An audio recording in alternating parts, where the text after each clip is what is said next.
welcome back to Eastern Cryptid Encounters with your host, Kim. Hope everyone's having a wonderful Christmas Eve. Today's story that I have for you, this mystery will blow your mind. It comes out of Alaska, about the town of Portlock, Alaska. And I've done some research on this myself, and this is probably one of the most interesting stories I think I have ever come across. So I'm going to go ahead and let y'all hear this, and then you all can tell me what you guys think. The Portlock Alaskan Monster. What really happened to all those missing people and made the whole town move away? Why is this a ghost town today? And what made all these people so scared that they would just give up their lives and leave?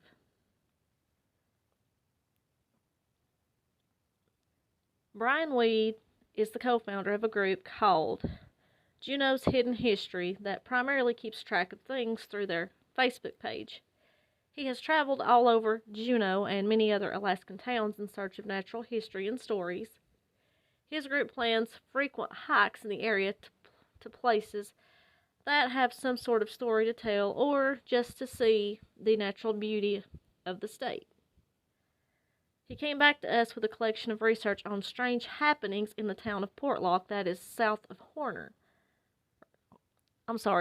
south of Homer. These stories point to a large, hairy beast, smaller, hairy devils that travel in packs, a wailing spirit that wandered the wilderness, and many deaths that were hard to explain. Weed started the story with a peculiar death in the 1930s.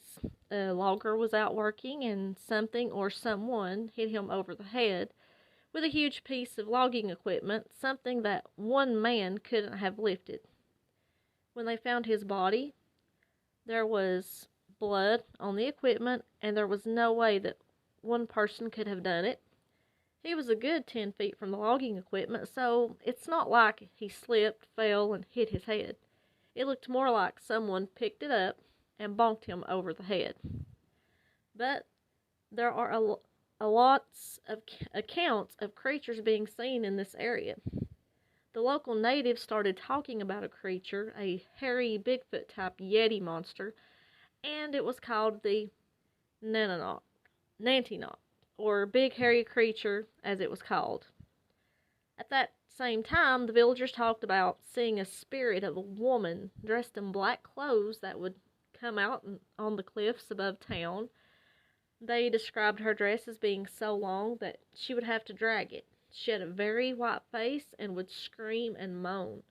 The villagers would hear something, and then she would disappear back into the cliff face. In the 1920s, a man by the name of Alberta Petka supposedly scared off the hairy creature with his dogs, but not before receiving a fatal blow to the chest. According to the stories, Petka survived to explain what happened, but died to his wounds soon after. There are also reports of prospectors and hunters going missing frequently to the point that it became commonplace. Their bodies were allegedly found in a creek, as if their limbs had been ripped apart. A school teacher in the 1970s even talked about growing up in Portlock and also told stories of people being afraid of what could be lurking in the night. Weed considered himself a skeptic and explained what the Nantinaq could have been mistaken for. Maybe they were seeing an extremely large bear in the area. From a distance of, say, 100 feet, your brain has never seen a bear that big, so you put together an idea of what you think you saw. If the bear is standing up, say in the 10 to 12 foot range, it may be the biggest bear you've ever seen, and so your brain may not put together that that's a bear. Maybe you're seeing it from a strange angle, or it's too close to trees so you can't see its whole shape. Regardless of his skepticism, there is something uncanny about several groups of people being fearful of this monster. It's definitely an interesting story, but people swear by this. For the locals that grew up in the area, this thing has apparently existed for hundreds of years. There was a small village site at Portlock before it was founded, and those people had originally moved away. When the 1930s incident started to happen, most of the Russian elites actually moved out of town for a year. The people running the cannery basically begged their workers to come back, and they set up armed guards for a short period of time, trying to get their workers back in town. Monster or no, people abandoned Portlock en masse. That we can establish as facts. Those people did leave the town. We know when the town and post office shut down. We know that there are reported murders in the area. They call them murders, but they also included people that just went lost in those reports. We're not talking about a dozen people. We're talking like 3 dozen people. If we have a serial killer in the area at that time, they took a lot of people in the course of, say, 20 years. Weed told us that he hopes to visit Portlock to do some exploring.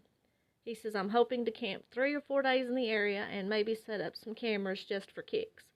I'm not trying to do like a ghost hunt special or anything, but I would like to see if there are some big brown bears in the area and what might have been seen that would cause people to be spooked.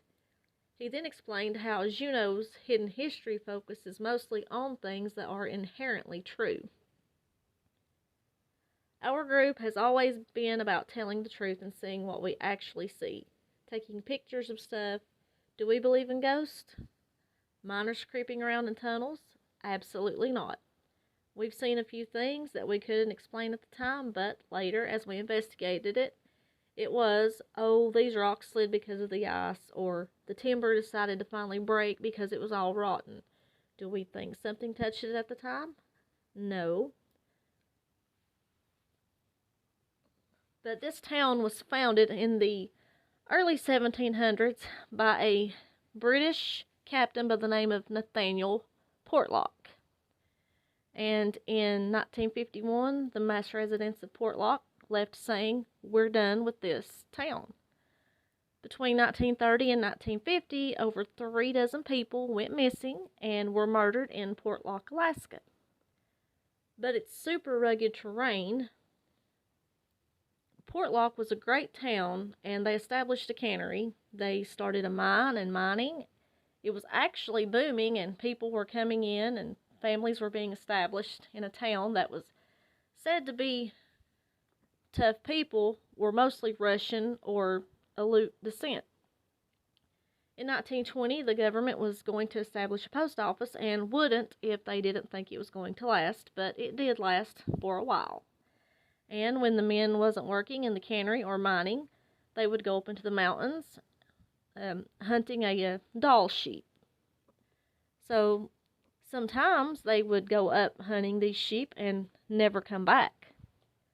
There were rumors of seeing big hairy creatures in the woods, which they would call it, is the Nantinaq, which means big hairy men. And remember, these people are natives and have been here for generations. People started getting freaked out, and then not only that, but getting murdered. People's body parts were being mutilated and washing up on the shore lagoon on the ports, and nothing a bear could do. People were dying and being brutally murdered. Native Alaskans know what a bear attack looks like, but it doesn't happen frequently. But this wasn't a bear. A local guy was found with his head bashed in. Then, even more strange, around 1949, a frontierman went to check his traps. He camped that night and was attacked from behind. He said it was a big and hairy and jumped on his back and started to beat him. His dogs chased it away. No bear did what was done to this man. He had no claw marks, but was so severely beaten by this creature. He had broken ribs and damaged his internal organs. This isn't a bear, and it just doesn't beat you up. So that was the last straw for the people of Portlock, Alaska. In 1951, the mass residents of Port left and said, hey, we're done with this. And like he said before, the other guy, Brian Weed, Guys, if this was a serial killer, they lived there for 20 years killing dozens of people. So regardless, I mean, we all know bears do kill people. That might happen once, maybe twice in a year. We know they have been known to kill people and they eat them, but seriously, something just brutally murdering people and just ripping, mutilating their body parts and then washing up on the shore. So I hope you guys like this story because I know I really like this one. Very, very strange and definitely a blow your mind story. So let me know what you guys think, and please leave your comments at the bottom. And I hope you guys have a very Merry Christmas. Looking forward to the holidays ourselves. And I would just like to say Merry Christmas to everyone out there, and hope you guys have a great weekend. And I will keep in touch with y'all. Have a great one. Bye.